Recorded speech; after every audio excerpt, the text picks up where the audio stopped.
Hi, and welcome to Ask Dr. B. So this is the fourth video in a series focused on anxiety. And I've covered a lot of different chunks, but I do believe it's probably best to chunk this because it's a lot of information. And I'm sure that this series will continue with me adding videos to this playlist about anxiety. But this one is going to wrap up at least where we are in this initial series. So I'm going to talk about some tips that are related to things that I've brought up in the other three. So hopefully you watch those or you can check them out and see if they're helpful to you.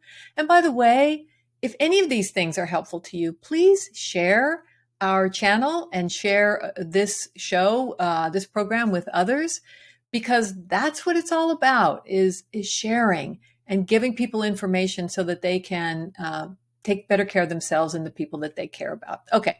So we've talked about, understanding anxiety and when it's really big and clearly interfering with your day-to-day life and how to tell that and to make sure, when to, how to think about what type of anxiety you specifically may be experiencing. And I talked about different kinds of ways we can manage anxiety because we all have anxiety. Some of us may experience more and how to manage that.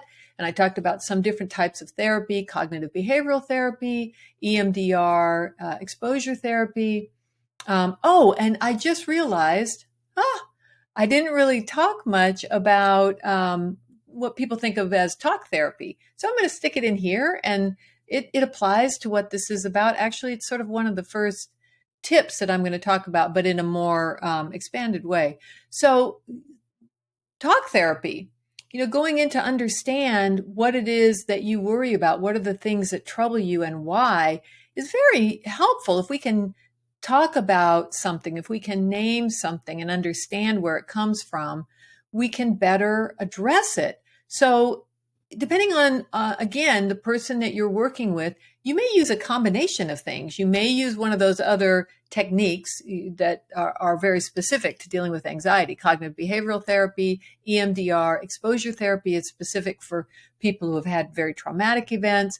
But good old talk therapy, where you come to understand why you may respond to certain things, what things sort of trouble you, maybe if there are some self-esteem issues, that by understanding that and helping yourself address whatever is unresolved can really help you also tackle anxiety in addition to using some of those techniques. So glad I remembered. I didn't really touch that one in my last video. As I said, there is a lot in this topic. Okay, so today I want to talk about if you're feeling really, really anxious, whether it's a full-blown panic attack, which, as we talked before, and I believe that was in the first video, I talked about kind of the different types of anxiety. A panic attack is really where you have all the physical symptoms. Your heart is racing, your palms are sweating, your breathing is really shallow. You may feel dizzy because you're breathing real shallow, and all these things, stomach ache, may end up putting you in the emergency room because you think that you're not sure if you're having a heart attack or not. So whether it's a full-blown panic attack or just sort of really uncomfortable, distressing levels of anxiety in a certain circumstance or a certain situation, these are some things that you can try. So the first is to actually name it. That either to yourself or out loud, or you can write it, to yourself out loud, you can write it. And there's actually has been good research that naming the anxiety, and the more words to describe it and explain it, the better. And what we believe is that by doing that, you're engaging your intellect. It's not this sort of primitive fear response that is taking over, but you're engaging your cognitive abilities to put words either silently in your own mind or on the paper. And the study even found that this one study that I'm thinking of even found that people who didn't think it would help, it actually did help lower their anxiety.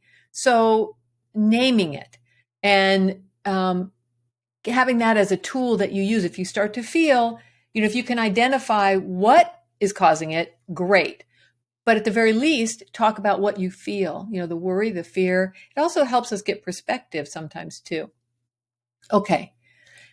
Face our anxiety whenever possible. If we face our anxiety, meaning avoidance makes anxiety worse. Now, this is difficult to do if you're in a full-blown state of panic.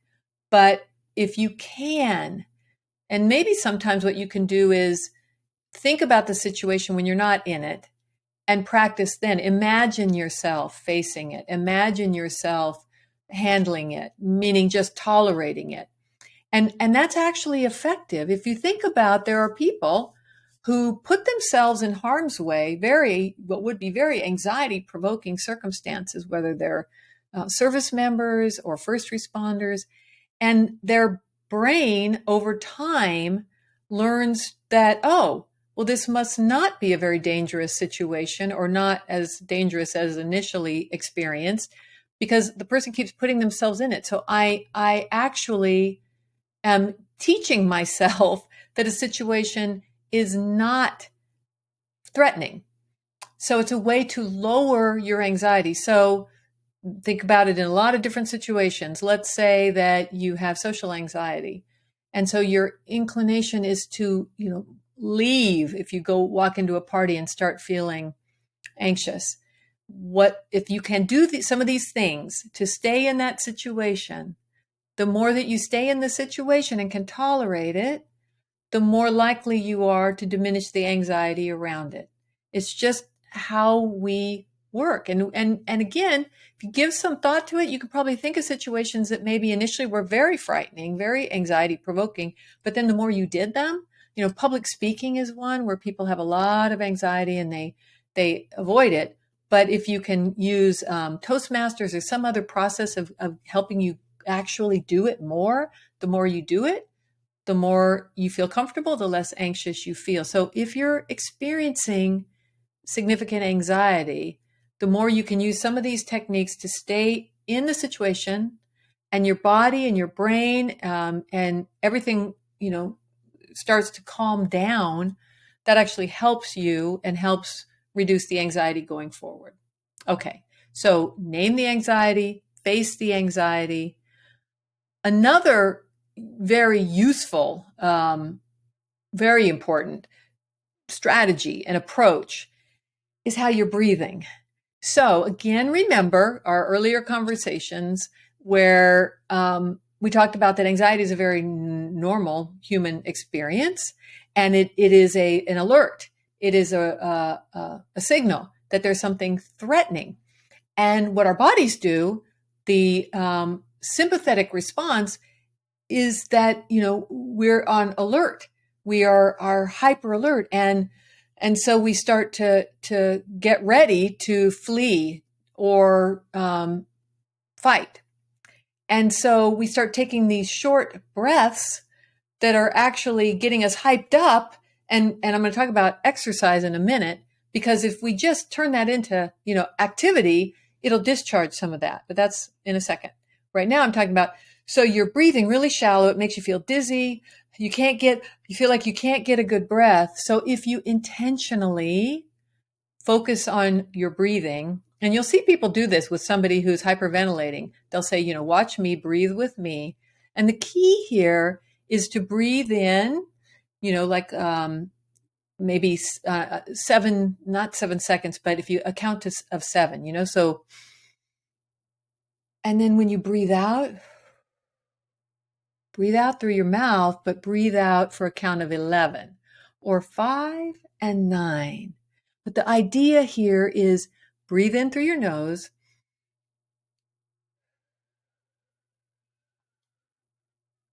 and breathe out more slowly through your mouth. Breathing in alerts and stimulates your sympathetic nervous system response. Breathing out slowly, your parasympathetic. That's what calms you down. And we all do that sort of naturally. I remember when I was in high school, I was a diver, a springboard diver. It's pretty scary up there. And so whenever I would get up, I'd be getting all ready, but then for competition, I would start to get the jitters. And I remember I would stand there and and you see athletes, before they're going to perform, it's to get that calm. So in a state of agitation or panic, breathe in slowly, breathe out even more slowly through your mouth, and keep that going until you're slowing yourself down. Okay. Next, recognize what level of anxiety you're feeling.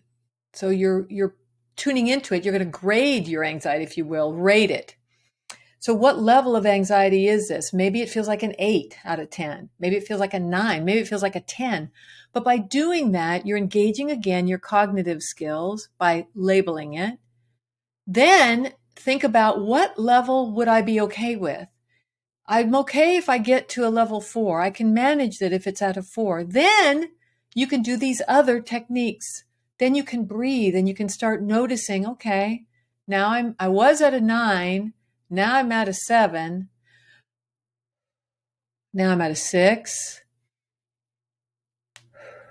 Okay, I'm getting there. And you can actually feel your body calming down, and you can then recognize when you're at a lower level. So you name it, you observe and face it as much as you can. Recognize it, then face it, stay in it. Use your breathing, you use your rating. These are all techniques. These are all things to try, see what works for you. And then if you can discharge it, that's another activity. So, literally, if you're in a situation and you start to feel your anxiety hyping up, if you can do something physically active, make sure health-wise that it's okay for you to do that. But jumping jacks, and people will do this before they go out on stage and give speeches, then they fix their hair and they walk out. But it's that activity, march in place, do like a few lunges. It's really hard to feel anxious and to feel a panic when you're expelling all of that energy, which again goes back to what I said before about exercise is a really good way to manage overall your level of anxiety and worry. It's really good for you.